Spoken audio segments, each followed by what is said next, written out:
so we'll start with this basic nuclear properties, and just to end yesterday's lecture, we basically have something which is called the differential cross section.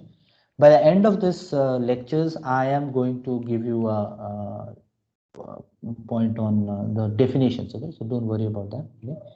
So if you basically go for the differential cross section, we do have it as d sigma by d omega. So you know it's basically called differential cross section because whatever you have is in the differential form.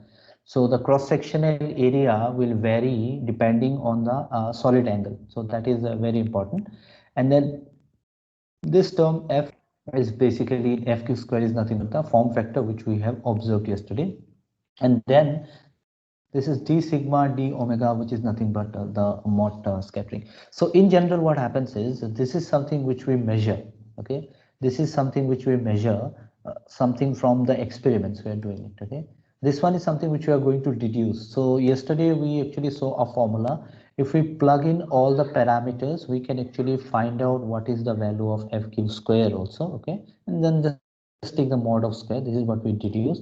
And this is what we actually calculate. So more or less deduce and calculate are more or less the same thing. What happens here is that d sigma by d omega, which is the Mott scattering cross section, is more or less theoretical in nature. And this is something which you are going to observe in real. And you are going to see that this and this might not be equal. There is some other factors which are coming into the picture, which is nothing but the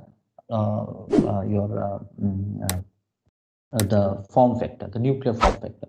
So if you multiply nuclear form factor with the Mott scattering cross section, you're going to get a idea of the measurement value. So this is actually important. Okay, this is something which we are going to see. So what happens is this, that whenever you are doing numerical on these kind of problems, you have to have all the terms with you. That is important. Okay. So today we are going to start with nuclear mass and binding energy. I have not taken Rutherford's alpha scattering experiment for today's class because it's very long lecture. I just want to prepare it in such a way so that we can cover it in 2 classes. Okay, I'll just take some time and then prepare it in such a way so that it becomes easy for you, because it's a long derivation. We need to have a lot of idea, a lot of concept needs to be clear, and that's why I've not taken it for today's class. But we will continue with nuclear mass and binding energy. Now, think about this, that as I told yesterday also in the other classes, that you have protons, 2 protons having positive charge inside the nucleus. They basically don't show any kind of Coulombic repulsion. They are more or less attractive, okay, because of the nuclear binding force. So imagine I want to break that nucleus. So if I have a hypothetical nuclei and I want to take out 1 proton from it, or I want to take out 1 neutron from it, the issue is that in cases I have to apply some kind of energy. Okay, and that will be actually equivalent to the binding energy of the nucleus. So binding energy is something which has got a very much a theoretical meaning. Whatever is there written, binding means it binds the nucleus together. At the time, if you have got 2 different neutrons and protons coming and binding together inside the nucleus, you have to exchange give some kind of energy, and that is actually nothing but the binding energy again. Okay, so these things are there. Nuclear mass we already know.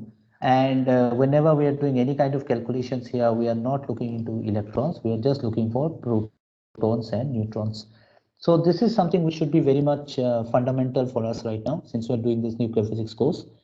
And if we consider, let's say, a proton or a neutron, we see that their mass is more or less equal, almost similar. But then neutron is slightly heavier than proton. Neutron is slightly heavier than proton. This fact is going to have an impact on our syllabus slowly as we progress with the course. We see that there are some important changes. Okay, and then spin, both are spin half particles. So whether you consider proton, neutron, or electron, all basically lies with fermions. Okay, so you have fermions. So if you want to know how well they are distributed, okay, they are half spin particles, we basically use the Fermi-Dirac statistics. So if you study your statistical mechanics, you already studied about Fermi-Dirac statistics. So practically, if someone tells you where do you use Fermi-Dirac statistics, well, to understand these kind of systems, half spin particle, we are using Fermi-Dirac statistics. On the other hand, if you consider something like a boson, let's say a photon is a boson, basically you will be having a spin 1, so you will be using Bose-Einstein statistics. So these are some of the ideas that we already know. And here, this is the charge, which is like proton plus E. And then if there are 10 protons, this will be 10 into E. So this is important. We're going to use this to solve a numerical problem, which will be one of the tasks for today's class. So in kg, actually something which is already known to, let me just next day onwards, I'm going to remove this problem. This is an issue. Okay. So what happens usually is that you have got mass of protons and neutrons. So you can take proton and neutron mass to be almost equal if you just consider up to the second decimal place. But if you go to the third decimal place, okay, here you are going to basically see that obviously there is a change. So neutrons are slightly heavier than proton, which is more you can say pronounced, or which is more distinguishable in case of measurement in terms of MeV per c square. So once we know this, we actually also know, as we already discussed, the nucleons will basically attract each other via a force, and this force is very much short range. So what is the range of nuclear force? It's 1 Fermi. So by 1 Fermi means it will act only within a range of 10 to the power minus 15 meter, and then nucleons are bound by these attractive forces. So these are some of the preliminary idea that we already know. So based on this, we can actually understand what is binding energy. So binding energy is not a new concept, but it's in syllabus. So let's just study this, okay? Because this you might have already studied in your previous classes. So if you just go by the definition of binding energy of a nucleus, what happens is, as I told, that if you are interested in order to remove the nuclei, okay, if you want to take out one proton or one neutron, it becomes a bit difficult task without applying any kind of energy. So whenever you supply some kind of energy, what happens is you can take out that proton or the neutron. So basically you need to write down a definition, okay, that is always important. So if you go by the definition, the binding energy of a nucleus is nothing but the energy required to separate all of the constituent nucleons from the nucleus. So they are all unbound and free particles. So basically whenever we have something within the nucleus, okay, they are bound. So you basically cannot have them coming out of it. But then what happens is if there are more and more protons, more and more neutrons, the nuclei will become more and more unstable. Okay. So that's why if you're considering something like a heavier nuclei, for example, a uranium or something, you need some energy to actually dissociate the nuclei. But if you're having a lighter nuclei, let's say an alpha particle or lithium example, okay, these are actually nothing but very tightly bound nuclei. You need more energy to actually take the so in general, when we actually plot a binding energy curve, which we are going to see in the next class, we actually consider more or less something which we call as binding energy per nucleon. So it's not only binding energy, it's binding energy per nucleon. So in general, if you write down the definition, that means that if you want to take out all the nucleons, what is the energy required? But binding energy per nucleon has got a significant importance, because it says that how much energy do you need to supply to take out just one proton or one neutron. So that's very important. So what happens is if you are having a mass, okay, you have got this, okay, and then let's say this breaks up into two, okay, this breaks up into two smaller parts, okay. So I think we already know that this is called basically fission, okay. In fission we have got a heavier nuclei breaking into two, or if you consider something like fusion, it have a heavier two small nuclei combining into one. But what happens is if you are having a heavier nuclei and they break up into two different parts, you will definitely observe that these two different parts and the mass of this are different, totally different, okay. Similarly, if we consider the constituent parts, let's say for example, you consider the entire nuclei. Now this entire nuclei will have got n number of protons and z number of n number of neutrons and z number of protons. So if I just consider the mass of the nuclei, please note mass of the nuclei, not of the atom. Since we are not talking about atom, we consider electrons here. So if you consider the mass of the neutron and mass of the proton together, it should more or less be equal to the mass of the entire nuclei of the parent atom. But then that is not observed. It was seen that if we consider the nuclei where the neutron and proton are together, it will always be having a mass which is less than the combination of masses and proton and neutron separately. So what is this? M is the mass of proton. So we have already seen 938 something, and then neutron is 939, slightly heavier. And then let's say we are considering, let's say, a nitrogen nuclei. Okay. So if we consider a nitrogen nuclei, the Z value would be 7. So we can take that how many protons are there. So let's say there are 5 protons into mass of the nuclei with the total mass of the proton, and A minus Z we already know nothing but the mass number and the atomic number. You just take one minus the other, you get the number of neutrons. So you can simply write down n also. Okay, this is n, more or less this is n. So you can simply write down n also. So if you have got 5 neutrons into mass of the neutron, so it is expected that if you combine the masses separately, that should be equal to the mass of the entire nuclei, but that is not the case. That means that some energy is lost, some energy is lost, or some mass is lost. That mass is converted into energy, and whatever mass is lost is called the mass defect. So if you write down Einstein's equation as E is equal to delta mc square, delta m is called the mass defect. Okay, so this is nothing but the mass defect. Okay, so you can just convert it to energy. So you can just multiply mass with c square. You know this is the energy, and you know this side is also the energy because you're multiplying with c square with the mass.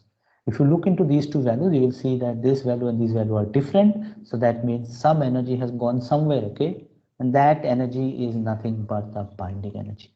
Okay. So based on this idea, we can actually do some problems, okay?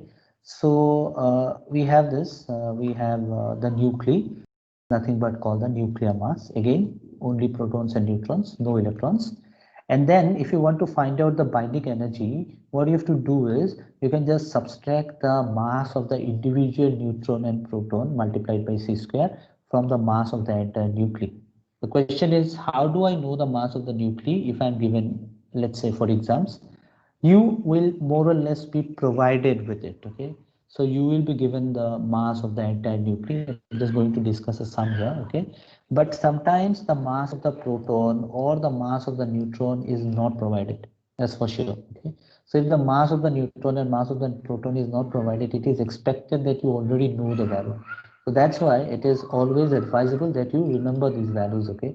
So I would suggest that as a sincere nuclear physics student and doing your master's degree, these values should something which you should remember, okay? Because you need it a number of times. Even in a competitive exam also, sometimes they don't provide the value, okay? Not all, basically net and all, they will give it to you in the first page only, net, gate and all, but it's always better to remember these values, okay? This is what I suggest.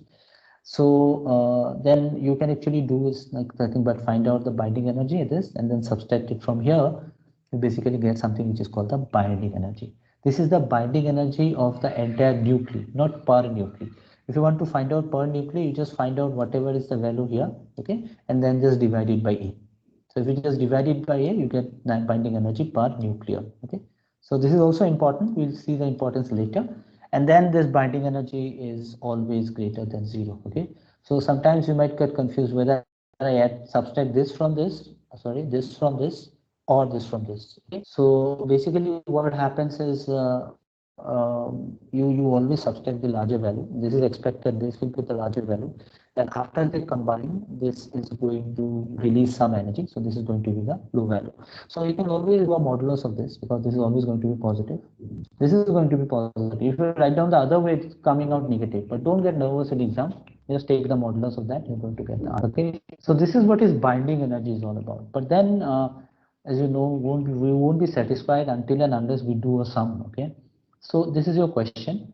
So let's just read the question. Okay. This is slightly blurred because I've just taken a screenshot. What you have is uranium 235, 4. Okay. You know, this is basically nothing but a radioactive material. And you know that if you consider the uranium series, this is also something which you're going to study, but let me just give you a heads up. When we start with uranium, it keeps on radiating alpha, beta, gamma rays until and unless it comes down to a stable state. So any radioactive material, the stable state will be nothing but lead, okay, Pb. So what happens is uranium starts radiating, and then it will basically radiate alpha particle, which is nothing but the helium nucleus, and then it will goes to a state which is the thorium.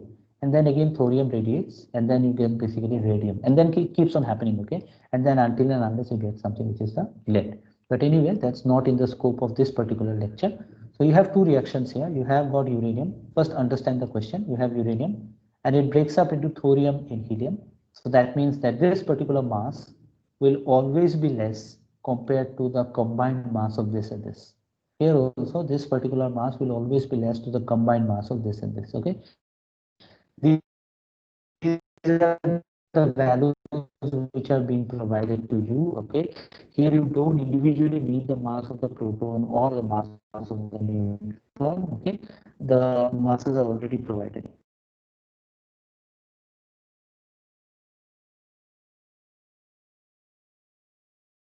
For competitive exam and all, mass depends, because that reaction comes to helium, they might not provide you the mass, but you have to remember. So,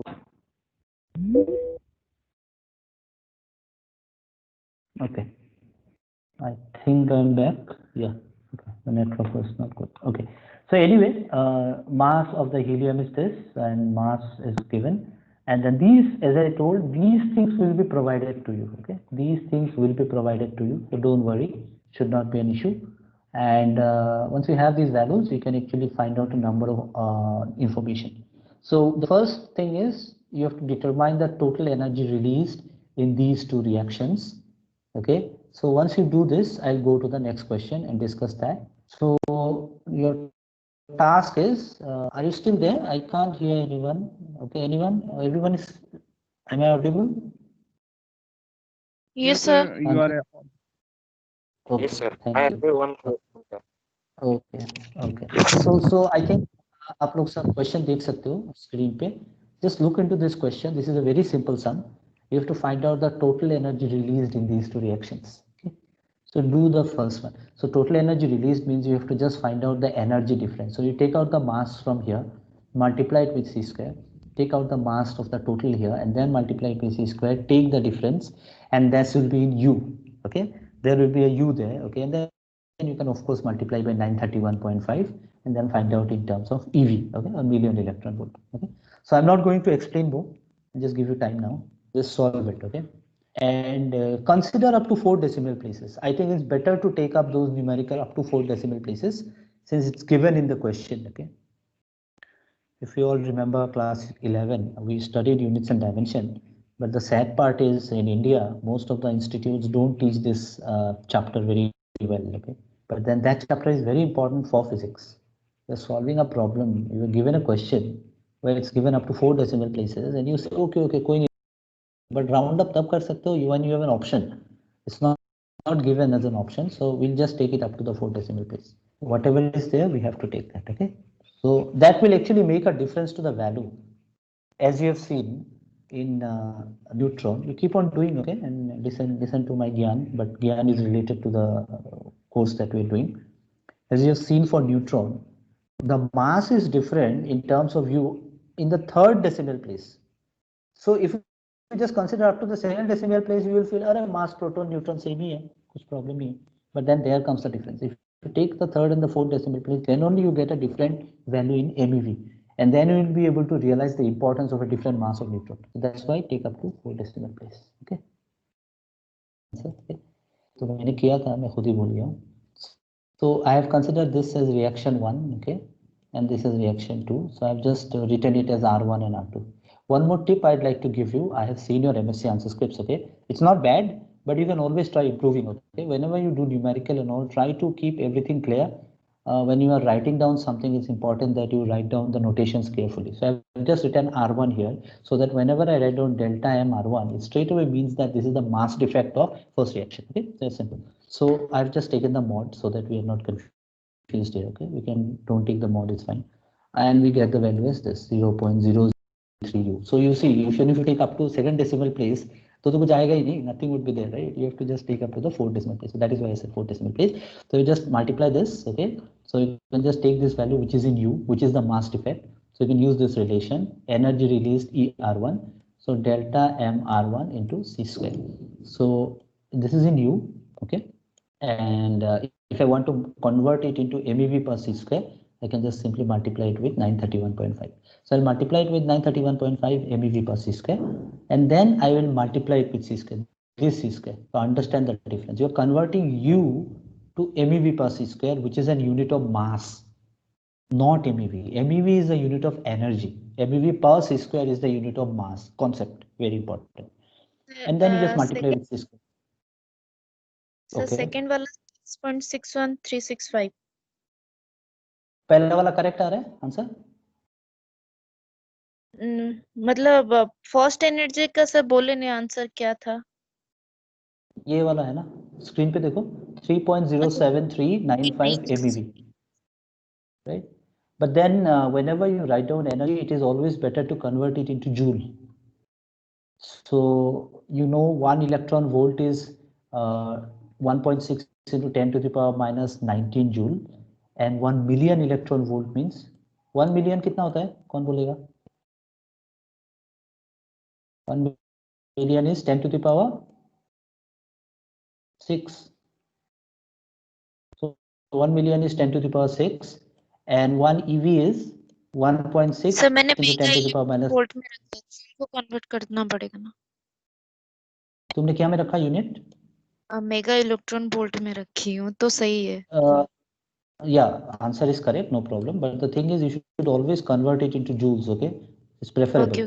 अगर option होता है तब अलग बात है, but you always convert energy to joules.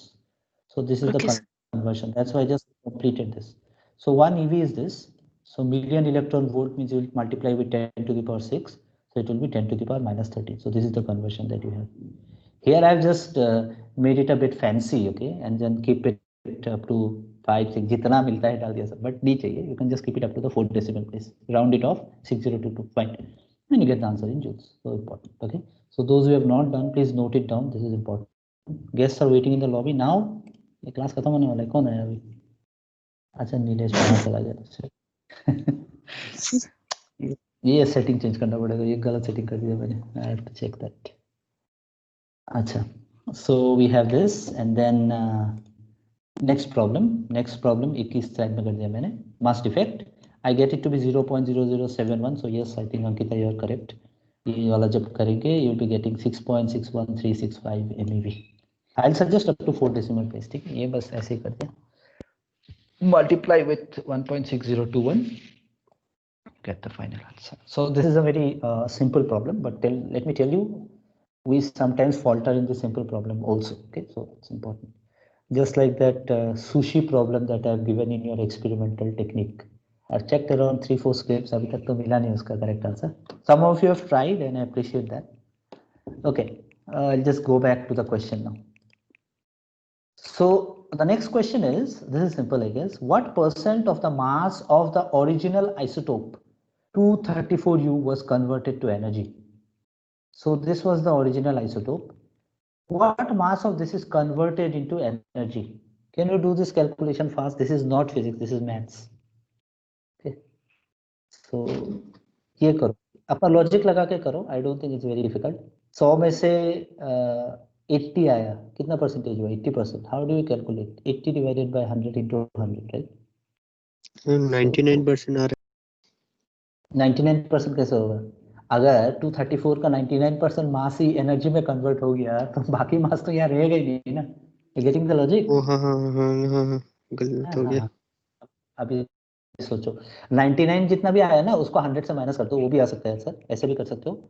और what you can do is, whatever is the mass defect, divide by the mass of uranium, multiply by 100, you'll get the answer. ठीक है. So logical thinking should be logical. तो question पढ़ना है, logic लगा.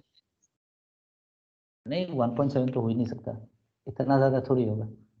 You imagine this, you are having 234.0410 U of uranium, right? And the mass that is getting defect or mass that is getting converted to energy is only 0.0033 U.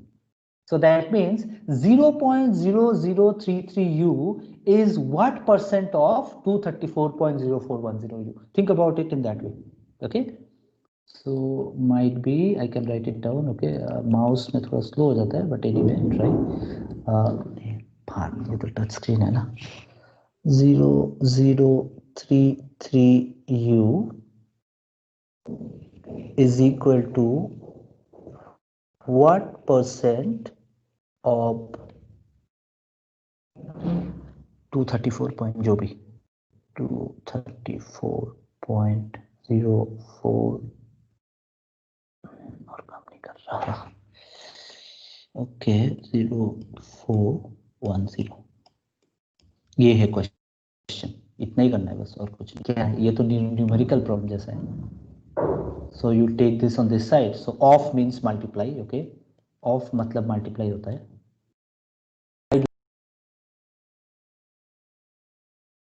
कर लिया उसके बाद 100 है just do it in terms of percentage value can get the answer ठीक है so go to the answer so it's a very small percentage right it's quite obvious so ऐसा आना चाहिए कुछ percentage or you can just 0.001 सही है ना आ रहा है ना हाँ हाँ you can do it the other way also actual value minus the calculated value divided by the actual value so it is this value minus this value divided by this value okay into 100 you will get the percentage which is not converted 99 point something joule and then you multiply minus 1 from there then you can get the answer that is also possible normal maths ये भी वही है similar okay question में उसका ही पूछा गया है but then this is something which is done okay next question which I am not going to answer I just want you all to think about it okay think okay ऐसा नहीं है लिखना है मुझे दिखाना है not an assignment no pressure question is think about this okay try to think sleep over it okay time मिलेगा तो सोचते रहना which of the two nuclei तो यहाँ पे दो न्यूक्ली है मेरा एक ये और एक ये so which of the two nuclei जो हीलियम न्यूक्ली है क्वेश्चन नहीं दिखाई दे रहा है क्वेश्चन नहीं दिखाई दे रहा है हाँ अभी दिखाई दिख दिया रहा है दिखाई दिया हाँ दिखाई दिया स्क्रीन में जूम कर रही हो क्या बार बार अच्छा so think about this question okay this is very interesting which of the two nuclei helium जो दोनों में दो हीलियम है is likely to have higher kinetic energy explain का तो कर लोगे just try to understand thing and think which of these two will actually have greater kinetic energy you can google also I'll give you this as a task okay not an assignment even if you don't search fine okay no pressure but the thing is if you want to be interested in nuclear physics छोटी छोटी चीजें you have to think so think about this question okay